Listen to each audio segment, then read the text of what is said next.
Hello students, good morning. Today in 11th class mathematics, in the chapter permutation and combination, we are starting combinations. है ना? तो combinations बच्चों अभी हम लोग कहते हैं ये भी एक नया मैथमेटिकल कॉन्सेप्ट है. जैसा अभी हम लोग परम्यूटेशन को P से रिप्रेजेंट करते थे, यहां पर अभी हम लोग इसको C से रिप्रेजेंट करते हैं. इसमें परम्यूटेशन में the order is important, order या फिर सीक्वेंस इज इंपॉर्टेंट, है ना. यहां पर द ऑर्डर और the sequence is not important. इसका मतलब क्या है, ये चीज अभी हम आपको एग्जांपल लेकर बता दें. इसमें अभी हम लोग ये कहते हैं if you have to select a group of objects, then the sequence in which you are selecting that group is not important. Suppose if you are having a group of six persons and these six persons are represented by A, B, C, D, E and F. These are the six persons and these are to be seated on two chairs. इनको अगर दो chairs पर बिठाना है, ये अभी हम लोग यहां पर ले ले रहे हैं. Then this can be done in how many ways? We can say that if these six persons are to be seated in two chairs, then this can be done in six की जगह भी हम लोग थोड़ा सा और कम कर ले रहे हैं क्योंकि ज्यादा आसान रहेगा. Suppose you are having four persons.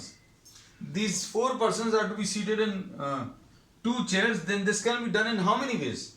This can be done in पहली पोजीशन को आप फिल कर सकते हैं 4 ways and the second position can be filled in 3 ways. तो आंसर कितना आ जाएगा बच्चों? 12 आ जाएगा, है ना. 12 तरीके से अभी आप इन दो चेयर्स को फिल कर सकते हैं. और अगर इनकी लिस्टिंग करने को कहा जाए, अच्छे सुनना, ये एक ऐसा एग्जांपल लिया जिसमें सारी चीजें एकदम क्लियर हो जाएंगी. जैसे सपोज फॉर एग्जांपल अगर आपको लिस्टिंग करने को बोला जाए तो ये ए बी आ जाएगा, ए सी आ जाएगा, ए डी आ जाएगा. पहली चेयर पर ए, दूसरे पर बी, पहली चेयर पर ए, दूसरे पर सी, पहली चेयर पर ए, दूसरे पर डी, है ना. फिर उसके बाद क्या लिख सकते हैं बच्चों? B C. फिर उसके बाद बी ए लिख ले रहे हैं बच्चों, पहले बी ए, बी सी और बी डी, ये आ जाएगा. फिर उसके बाद क्या आ जाएगा? Sitting arrangement C A, C B और सी डी. और इसमें C B D A, D B और डी सी. ये अभी हमने पूरी लिस्टिंग भी करके बता दी. हमने बोला there will be 12 case and these 12 cases are this. ये 12 केसेस अभी हम लोगों ने यहां पर बना दिए. अब हम आपको प्रॉब्लम चेंज कर रहे हैं. प्रॉब्लम क्या चेंज कर रहे हैं? अभी हमने ये बोला था कि चार लोगों को, if 4 persons are to be seated in 2 chairs, this can be done in how many ways? This can be calculated using the fundamental theorem of counting. और इसमें अभी हमने बोला the first position can be filled in 4 ways, the second can be filled in 3 ways. अब इसको अभी हम लोग ऐसा भी लिख सकते थे 4p2 लिख सकते हैं. 4p2 क्या होगा बच्चों? फैक्टोरियल 4 अपॉन इन दोनों का डिफरेंस 4 - 2, यानी ये फैक्टोरियल 4 अपॉन फैक्टोरियल 2, ये भी इतना ही आएगा. 4 into 3 into factorial 2 divided by factorial 2. So the answer will be 12. And we have done the actual listing. Now suppose I am saying that this is the group of 4 persons from which you have to select 2 persons using the lottery system. Lottery system, that means you are taking 4 pieces of paper and on these 4 pieces of paper you are writing their names. A लिखा, दूसरे paper पर B लिखा, तीसरे पर C लिखा और चौथे पर D लिखा. And by selecting you have folded these. अब दो लोगों को सिलेक्ट करना है. तो अब हम लोग इसमें बोलेंगे that you will be picking up 2 papers and the selection AB can be done. Selections कितने तरीके से हो सकते हैं? Suppose 2 persons are to be selected and these are to be sent somewhere for a competition, say for a painting competition. तो AB select हो गए, या फिर AC सिलेक्ट हो गया, या AD सिलेक्ट हो गया, या फिर BC सिलेक्ट हो गया, या BD सिलेक्ट हो गया, ऐसा कुछ कह सकते हैं, या फिर CD सिलेक्ट हो गया. These are the total teams which are possible. देखो इसके अलावा और कोई कॉम्बिनेशन पॉसिबल नहीं। अब इसमें the sequence does not matter, मतलब whether A is selected on the first position और B selected in the first position, it does not matter. अब हम लोग ये बोलेंगे कि ये जो दो केसेस हैं ए बी और बी ए, ये अरेंजमेंट्स के केस में, परम्यूटेशन के केस में, these were two different cases, but whether we are getting the chit of A in the first position or whether you are getting the paper of B in the first position, it does not matter. The sequence does not matter. The end result is आपने पहले एक कागज निकाला, you picked one paper and you have seen that paper A written, then you are selecting another paper B written. फिर अगर आपको A की जगह B अगर पहले निकला होता है, you are picking the paper and you are having B in the first position and then A in the second position. The sequence does not matter because the end result is A and B will be selected. आपकी class से suppose if from your class 2 persons are selected to be sent for a competition, then A and B selected, no one will ask the question who was selected in the first position, क्योंकि इसमें अगर कोई competition हो गया, उसमें first कौन आया second कौन आया तो वो इंपॉर्टेंट है। But if 2 persons are to be sent to the market, 2 persons are to be sent for a competition, 2 persons are sent for some expedition, कहीं पर भेजना है, तो इसमें the end result is A and B are selected. So here we say that in combination the order does not matter, order does not matter. अब इसमें अभी हम लोग ये कहते हैं, अच्छे सुनना बच्चों, इसमें अभी हम लोग कहते हैं कि आपको अगर ऑर्डर मैटर नहीं कर रहा, ये अब आपको प्रॉब्लम को पढ़कर समझ में आएगा कि ऑर्डर कहां पर मैटर कर रहा है कहां पर नहीं। तो अब हम लोग इसमें यही कहते हैं कि इसके कॉम्बिनेशन की जो प्रॉब्लम्स रहेंगे, you will have to identify. कैसा आइडेंटिफाई करना पड़ेगा कि भाई कहीं टीम सिलेक्ट कर रहे हैं, है ना, हाँ, या फिर कहीं पर चेयर्स पर अरेंज कर रहे हैं, है ना, तो अरेंजमेंट और कॉम्बिनेशंस में आपको डिफरेंस समझना पड़ेगा and that will be understanding from the statement of the problem, है ना। अब इसको करने का तरीका क्या है बच्चों, इसमें अभी हम लोग बोलते हैं इस कॉम्बिनेशन में हम लोग इसको ऐसा रिप्रेजेंट करते हैं एन कॉमा आर, या फिर इसको एनसीआर ऐसा लिखते हैं। और एनसीआर में अभी हम लोग कहते हैं एनसीआर लिखने का तरीका क्या रहेगा बच्चों, एनसीआर लिखने का तरीका, NCR will be equal to factorial N upon factorial of N minus R. ये तो बिल्कुल परम्यूटेशन की जैसा है इतना, लेकिन अब इसमें एक चीज और आएगी, नीचे वाले के फैक्टोरियल से डिवाइड भी करना है आपको, नीचे वाले फैक्टोरियल से डिवाइड भी करना है ना। तो अब हम लोग इसमें ये कहते हैं कि अगर आप इसको यहां ट्रांसफर कर दो, अच्छा एनपीआर भी लिख दें, ये तो कॉम्बिनेशंस का फॉर्मूला है।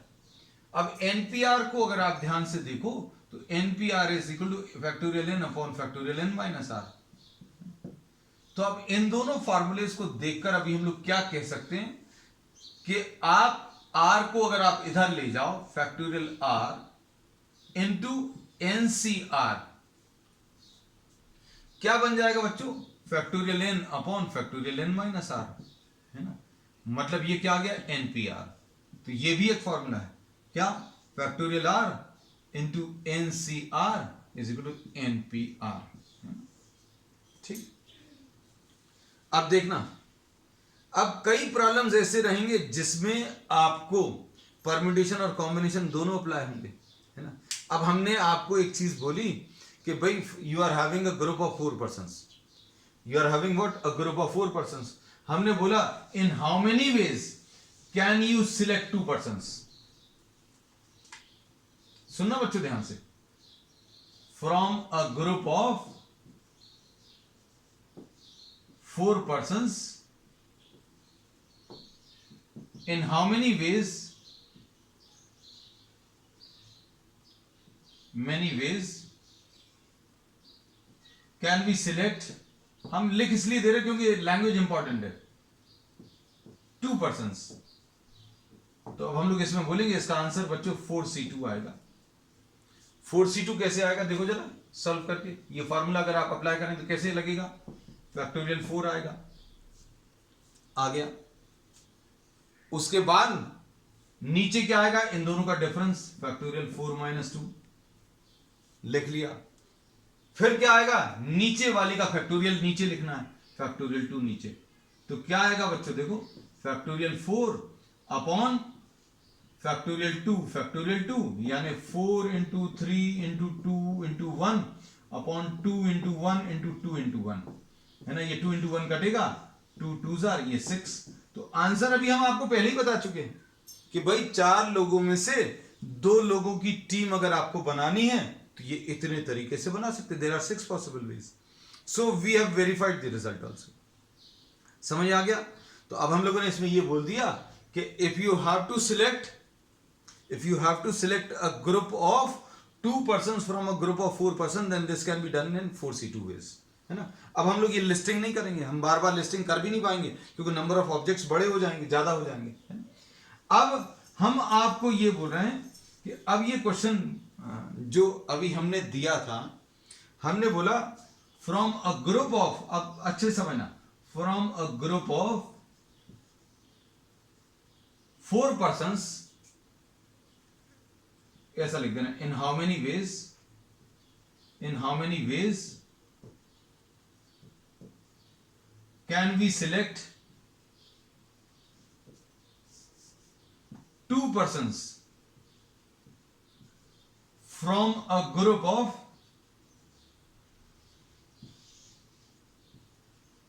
4 person, ये तो वही लिख दिया अभी हमने, and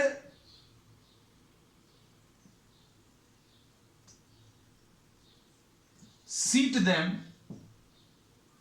sitting arrangement, or place them on 2 chairs। अब देखो तुम लोगों को कंफ्यूजन स्टार्ट हो जाएगा कि भैया पहले तो आपने किसकी बात कर ली, कॉम्बिनेशन की, कि 4 लोगों में से 2 लोगों को सिलेक्ट करना है। सिलेक्ट कर लिया भैया 4C2। अब 2 लोग सिलेक्ट हो गए, बाकी 2 को भगा दिया। अब उनको 2 चेयर्स पर बिठाना है, 2 ऑब्जेक्ट्स को 2 चेयर्स पर बिठाना है, तो कितने तरीके से बिठा सकते हैं, फैक्टोरियल 2।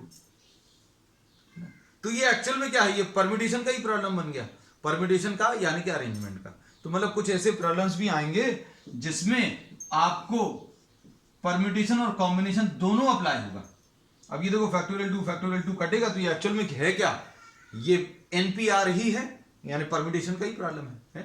तो अब हम लोग इसमें आगे यही चीज अभी हम लोग ने इसमें डिस्कस की थी। देखो अभी हम लोग ने ये बोला था कि R और फैक्टोरियल R अगर आपने मल्टीप्लाई कर दिया, कॉम्बिनेशन में ये R और ये R, कॉम्बिनेशन में ये 2 और ये फैक्टोरियल 2, ये R और ये फैक्टोरियल R अगर सेम है, दोनों मल्टीप्लाइड है, तो क्या बन जाएगा, NPR। तो NPR यानी परम्यूटेशन। तो यही चीज अभी हमने आपको बताई थी। चलो अब इसमें एक चीज और, हमेशा की तरह जो अभी हम इससे रिलेटेड कॉन्सेप्ट परम्यूटेशन में भी बताए थे, ध्यान से सुनना बच्चों, ये कुछ इंपॉर्टेंट पॉइंट्स हैं जो अभी हम लोग यूज करेंगे, है ना? क्या कि अगर NCX अगर NCY के बराबर है तो ये कब पॉसिबल है। तो अब इसमें अभी हम लोग ये कहते हैं कि this will be possible only for the case when x is equal to y।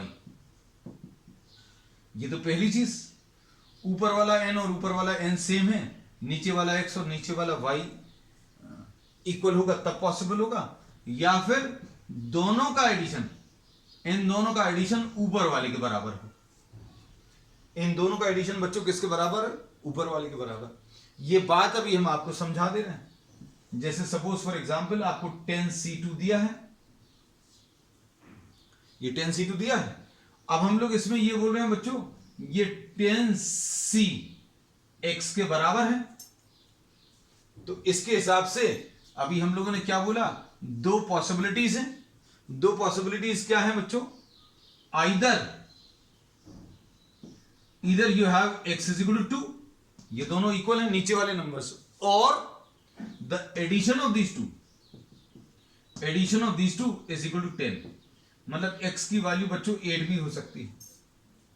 तो इससे क्या पता चल रहा है कि 10C2 और 10C8 बराबर होते हैं, है ना।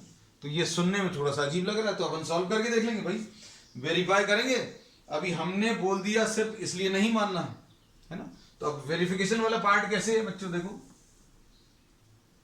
वेरिफिकेशन क्या है इसका, 10C2 ये कैसे मिलेगा, फैक्टोरियल 10 अपॉन इन दोनों का डिफरेंस और नीचे वाले का फैक्टोरियल।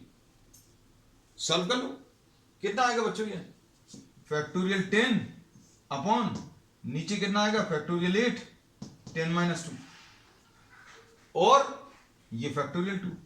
हम इसको सॉल्व नहीं कर रहे, 10C2 को सॉल्व नहीं कर रहे, ये लेफ्ट हैंड साइड था। राइट हैंड साइड देखो, 10C8 ये कितना आ जाएगा बच्चों, 10C8 में ये फैक्टोरियल 10 अपॉन कितना मिलेगा, इन दोनों का डिफरेंस 10 - 8 लिख लिया, है ना।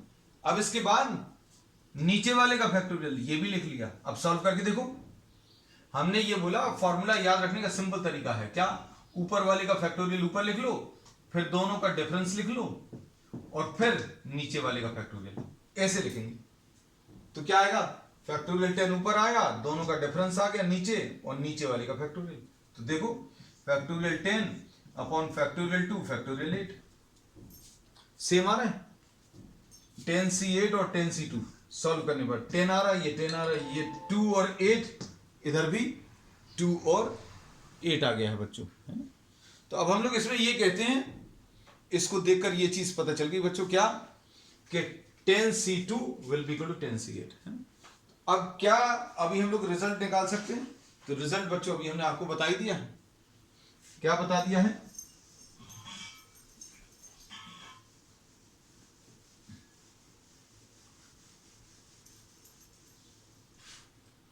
रिजल्ट अभी हमने आपको बता दिया क्या, कि 10C2 is equal to 10C8, है ना।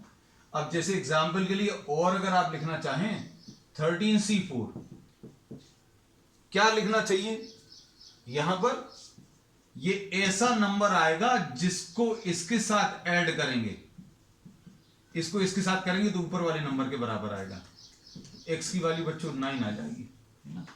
तो इस चीज की आदत होनी चाहिए, जैसे 11C2 will be equal to 11C9, क्यों, इन दोनों को ऐड करने पर ऊपर वाला नंबर आएगा आंसर में, है ना? तो बस ये चीज अब आप याद रखना, ठीक है। तो अब हम लोग इसमें ये कहते हैं कि आपको एक प्रॉपर्टी तो ये पता चल गई, NCX is equal to NCY, तो either x is equal to y और x plus Y is equal to n, ठीक है। एक तो ये प्रॉपर्टी पता चली, फिर दूसरी चीज अभी हम लोग इसमें ये कह सकते हैं कि NCR अगर है तो R will always be greater than और equal to 0 but smaller than और इक्वल टू n। ये नीचे वाला नंबर छोटा रहना चाहिए, ये तो परम्यूटेशन में भी होता था, हम लोगों ने परम्यूटेशन में भी यही चीज बोली थी कि नीचे वाला जो नंबर है वो ऊपर वाले नंबर से छोटा रहना चाहिए, है ना। चलो अब इस पर बेस्ड अभी हम लोग बच्चों कुछ प्रॉब्लम्स ले ले रहे हैं इसके कॉन्सेप्ट्स पर बेस्ड।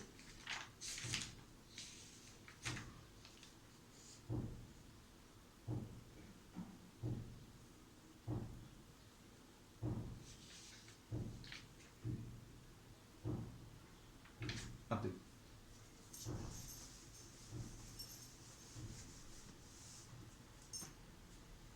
अब इसमें इन्होंने बोला एवैल्यूएट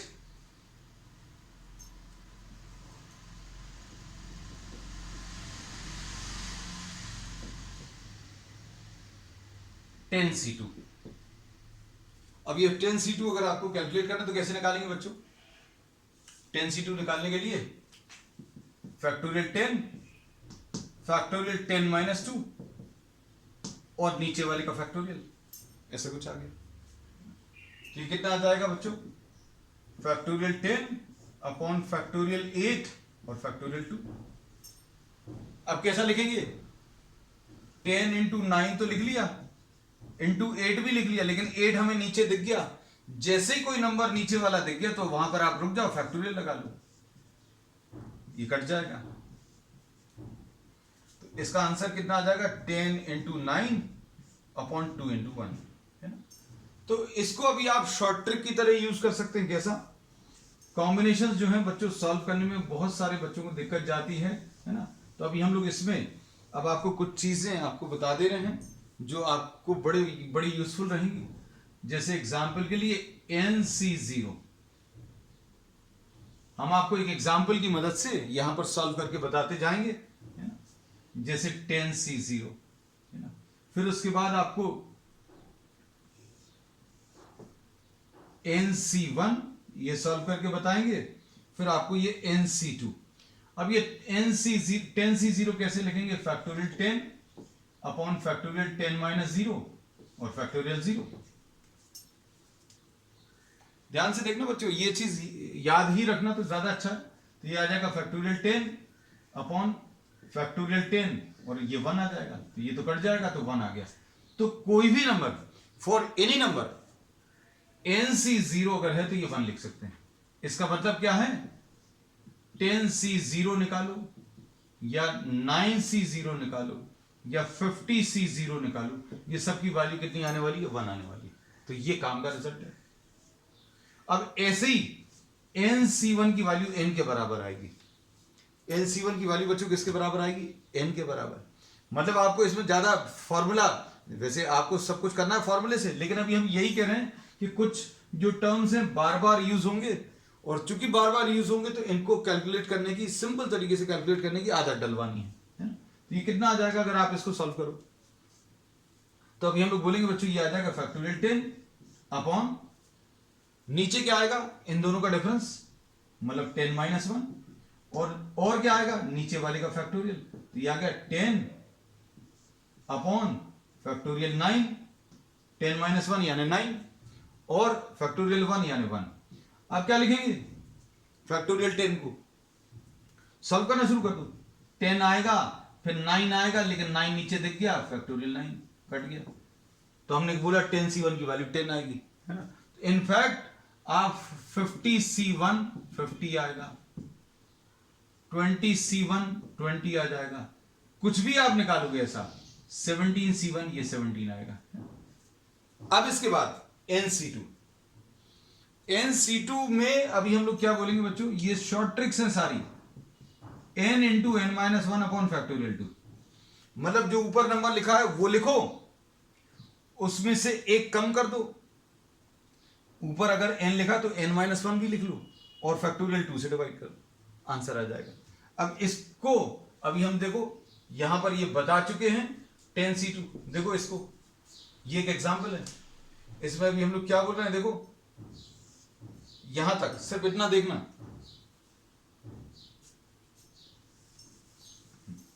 ये कितना आ जाएगा? Factorial 10 upon factorial 10 minus 2 factorial 2। अब इसको फैक्टोरियल 10 फैक्टोरियल 8, है ना। और अब इसको कैसा लिखेंगे? 10 इंटू 9 इंटू 8 पर रुक गए, लो ऐसा कुछ आएगा।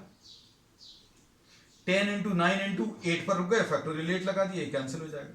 तो यही चीज अभी हमने बोली थी कि भैया अगर आपको ये 10 लिखा हुआ है तो 10 से स्टार्ट करो, n अगर लिखा हुआ तो n से स्टार्ट करो, फिर उसके बाद अगला नंबर लिखो। अगला नंबर क्या है? n माइनस 1 यानी 9, और फिर नीचे क्या लिख लो? नीचे फैक्टोरियल 2, है ना। इसके एग्जांपल्स और दे दें ताकि आपको आदत हो जाएगी। जैसे अगर आपको 11C2 बोले तो बच्चों क्या आ जाएगा? 11 इंटू 10 अपॉन फैक्टोरियल 2, खत्म। आप सॉल्व करके जरूर देखना, जस्ट ट्राई टू वेरीफाई, क्योंकि जब तक आप खुद नहीं करोगे तब तक मजा नहीं आएगा, है ना। अब उसके बाद 13C2 अगर बोले तो देखो 13C2 आएगा 13 इंटू 12 अपॉन फैक्टोरियल 2, है ना। तो ये बहुत बहुत यूजफुल रिजल्ट्स हैं, आपको तुरंत आंसर्स मिलेंगे इनके। जैसे अगर आपको 21C2 अगर बोले तो 21C2 बच्चों कितना आ जाएगा? 21 इंटू 20 अपॉन फैक्टोरियल 2, बस इतना सा। अब इसके बेसिस पर बच्चों थोड़ा सा जनरलाइजेशन शायद आप दिमाग से कर पाए। क्या चीज? अभी हमने बोला NC1 n के बराबर आ रहा था, NC2 n into n-1 upon factorial 2 के बराबर आया। NC3 बच्चों ये कितना आएगा? n into n-1 into n-2, 3 numbers लिखने लगातार के अपॉन फैक्टोरियल 3। ये बात मान लीजिए, क्योंकि अभी अपन लोग मैथ्स वाले हैं, मैथ्स पढ़ रहे हैं, तो मैथ्स अभी अपन लोग सिर्फ किसी चीज को देखने से नहीं मानेंगे, है ना। तो अपन अब वेरीफाई करके देखते हैं, है ना। वेरीफाई कैसे? 10C3 निकालो। 10C3 इसके हिसाब से क्या आना चाहिए? अगर ये 10 लिखा तो ये 10 9 8, बस 10 9 8 अपॉन फैक्टोरियल 3 आंसर आ गया। लेकिन अब इसको करने का तरीका क्या है? ऊपर वाले का फैक्टोरियल ऊपर, उसके बाद बच्चों इन दोनों का डिफरेंस 10 - 3, उसके बाद नीचे वाले का फैक्टोरियल, यानी ये कितना आ गया? Factorial 10 upon factorial 7 factorial 3। अभी भी वैसा नहीं आया जैसा भी हम चाह रहे हैं। क्या करेंगे? ऊपर वाले को सॉल्व करो, 10 इंटू 9 इंटू 8 लिख लिया, 7 पे रुक गए, 7 पे रुक गए तो 7 पे फैक्टोरियल लगा लिया, फैक्टोरियल 7 लिखा है, फैक्टोरियल 3। अब ये फैक्टोरियल 7 कट जाएगा, कितना आ जाएगा? 10 into 9 into 8, 10 into 9 into 8 upon factorial 3, है ना। तो अब क्या पता चल गया बच्चों? ये एक रिजल्ट और मिल गया, है ना। तो अभी आप सारे रिजल्ट ऐसे जनरलाइज कर सकते हो। क्या? तो ये चीज याद रखना, NC4 अब इसके बेसिस पर आप लिख सकते हो, कितना आएगा?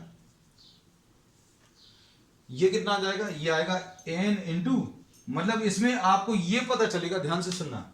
अब एक और सिंपल सी ट्रिक, भैया जितना नीचे लिखा है उतने नंबर्स ले लेना, n n-1 और फैक्टोरियल 2 से डिवाइड कर लेना, है ना।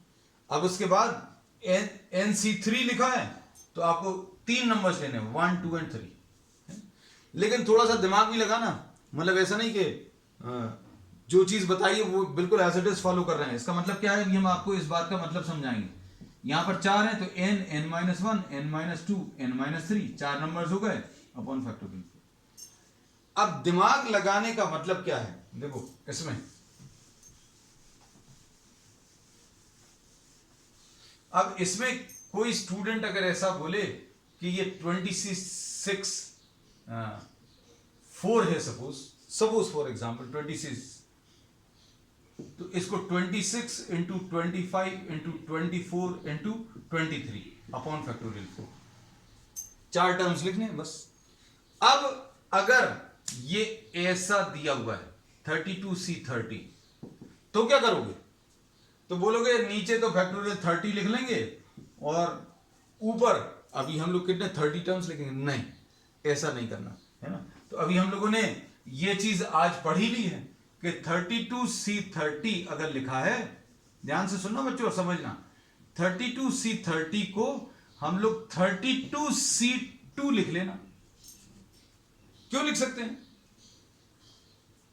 क्योंकि अभी हमने बोला कि ये और ये ऐड करने पर ऊपर वाला नंबर आएगा, 30 और 2 को ऐड करने पर बच्चों ऊपर वाला नंबर आएगा। तो अब हम लोग इसमें क्या बोल सकते हैं कि 32C30 को सॉल्व करने के लिए इसको क्या लिख लेंगे बच्चों? 32C2 लिख लूं। अब ये 2 आ गया तो 32 इंटू 31 अपॉन फैक्टोरियल 2, बस। अब इसको सॉल्व कर लीजिएगा। तो ये सॉल्व करना आसान है। ये जितने भी टर्म्स अभी हमने बताए, जितने तरीके बताए हैं, उन सब से ये कॉम्बिनेशन वाले कैलकुलेशन बहुत आसान हो जाने वाले हैं। चलो बच्चों, अब आज के लिए इतना ही। We will continue with the problems on the next time. That's all for today.